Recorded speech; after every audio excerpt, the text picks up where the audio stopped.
করেন, এরকম কোনো আমল আছে কি? আর আমি গুনাহ করলে কি আমার বাবার কবরে কোনো আযাব হবে এই কারণে? ভাইরা আমার, আপনি নিজে নেককার হন, আপনার বাবার কবরে আল্লাহ তাআলা জান্নাতের সাথে কানেকশন করে দেয়। এটা যদি চান তাহলে আপনার নিজেকে নেককার হতে হবে, ভালো হতে হবে। কারণ নবী আলাইহিস সালাম বলেছেন, মানুষের মৃত্যুর পর তার সমস্ত আমলের দুয়ার বন্ধ হয়, সে আর আমল করতে পারে না। তবে তিনটা আমলের ধারা এর সওয়াব তার আমলনামায় যেতে থাকে এবং মৃত ব্যক্তি উপকৃত হতে থাকে।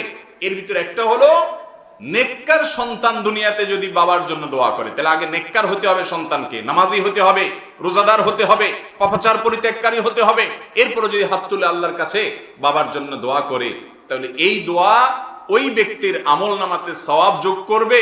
কোন কোন বর্ণনা থেকে আমরা জানতে পারি, নবী আলাইহিস সালাম থেকে বর্ণিত হয়েছে, অনেক মানুষকে কবরে তিনি জান্নাতি হলে তার মর্যাদা বৃদ্ধি করা হবে এবং তিনি বলবেন,